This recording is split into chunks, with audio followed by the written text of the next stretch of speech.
De l'opéra, de la magie, du théâtre, c'est le programme du début de l'année 2019 au théâtre de Fontenay-le-Fleury. Alors pour en parler ce soir dans le MAG sur Sensation, nous recevons Jean-Daniel Laval, directeur du théâtre de Fontenay-le-Fleury. Bonsoir Jean-Daniel. Bonsoir. Alors le 18 janvier, vous pourrez venir écouter Norma. Alors Norma, c'est un opéra de Vincenzo Bellini proposé par la compagnie lyrique Opéra Côté Cœur.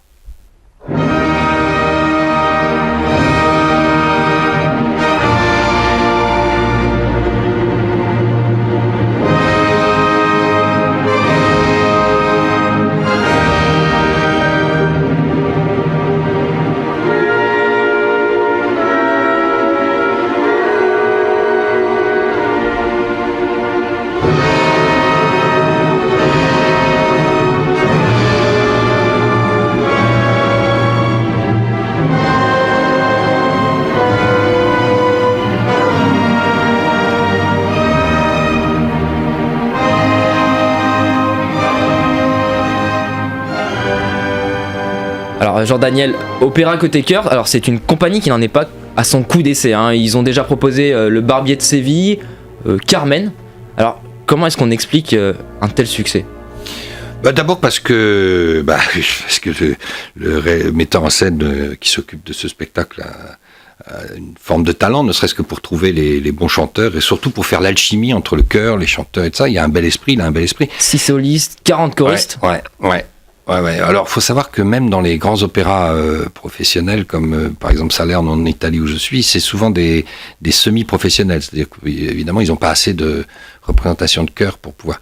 Mais c'est vraiment du haut de gamme, c'est vraiment très joli. Et puis, vous savez, pour un théâtre comme Fontenay-le-Fleury, 330 places, petite ville, 12 000 habitants, on ne programme pas des opéras, c'est impossible.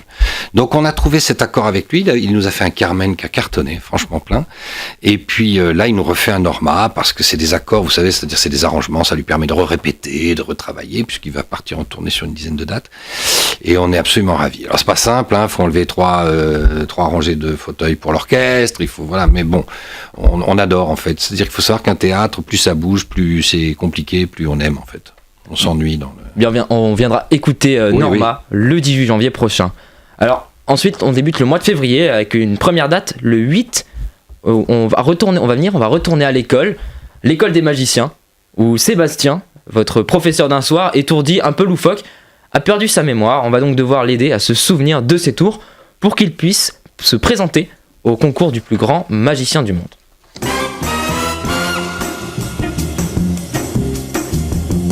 Bon, alors d'abord, pour voir si tout le monde est là et faire connaissance, on va faire l'appel. 1, 2, 3. C'est bon, parfait, tout le monde est là. Bien, je vous disais, le programme du plus facile au plus difficile, on va commencer par la base de la magie, l'apparition des animaux. Tu vas souffler sur ta colombe pour lui faire bouger les ailes. Vas-y, 1, 2, 3, souffle. Wow. Ensuite, à partir du début novembre, hein, on fera les tours de cartes. C'est compliqué, hein? Voilà. Okay. Quel âge as-tu? 7 ans. Ah mince, il me faut un enfant de 6 ans. C'est bête. T'as quel âge? 7 ans. Aïe, aïe, aïe.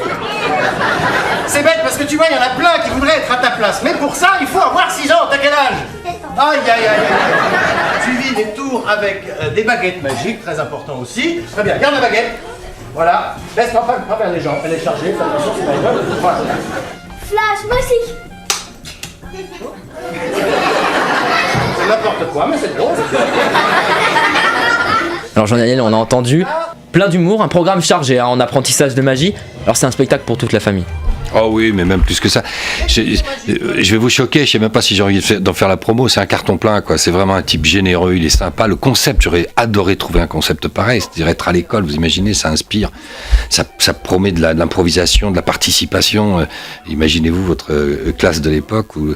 Et franchement, sur un sujet, en plus, la magie. Mais je me demande d'ailleurs si l'éducation nationale devrait pas prendre plus des musiciens que des professeurs, d'ailleurs.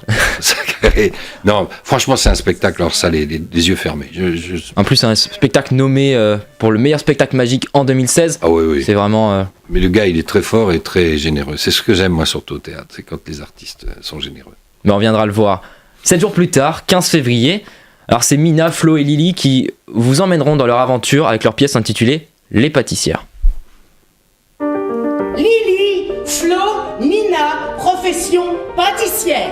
C'est marqué sur l'affiche. Sur l'affiche, rien ne dit que la maison Charlemagne existe depuis 2 siècles.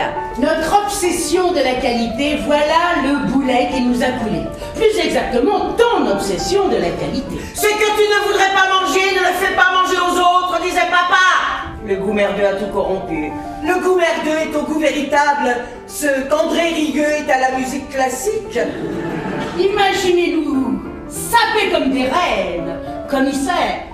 Oh, notre entrée dans le hall de marbre, les rats de la finance s'en souviennent encore. On brillait 3 sapins de Noël en déplacement.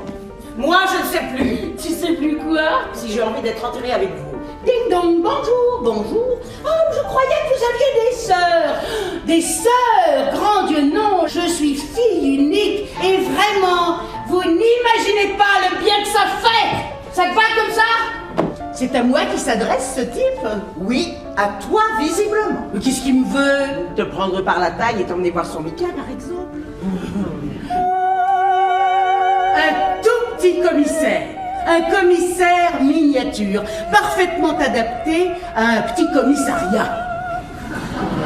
Et là, clic, un visage sur l'écran de l'ordinateur.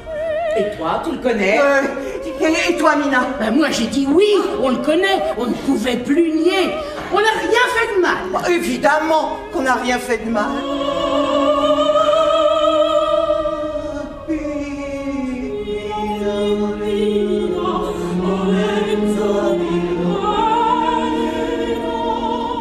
Mais je m'en tape d'être une vieille. N'en déplaise à 2 pots de beurre que je connais. L'un des 2 pots de beurre t'éclate le clafoutis. Moi, je déploie mes ailes. J'ai mon âge, mais j'ai aussi un excédent de désir. Il refuse de se résorber. Rien ne fera de moi une assoupie qui s'enfonce au plus profond d'elle-même. Oh.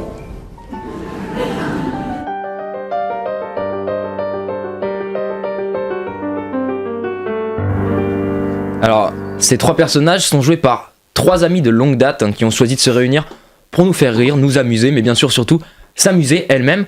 Alors, à quoi doivent s'attendre nos auditeurs s'ils vont voir cette pièce? Alors, là encore, moi je ne l'ai pas vu, mais je connais les 3 filles.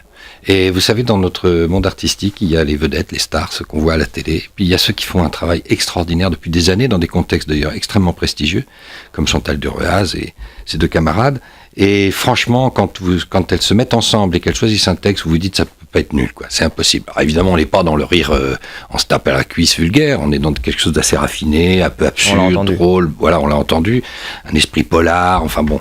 Et c'est ces 3 femmes qui sont vraiment gouléantes. Et je pense que là, pareil, on regarde, on observe, et puis on sort juste souriant. Il n'y a pas besoin de plus, il n'y a pas besoin de sortir avec un éclat de rire, voilà.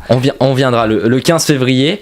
Alors, c'est bientôt la fin du mag. Alors, je vais vous demander, est-ce que vous pouvez nous lever un peu le voile sur ce qui va se passer en mars? Est-ce qu'il y a un spectacle coup de cœur dont vous souhaitez oui, nous parler? spectacles coup de cœur. Alors, enfin, ils sont tous coup de cœur pour moi. On parle de Riblas avec Antoine Seguin qui nous avait fait un Pagnol l'an dernier magnifique.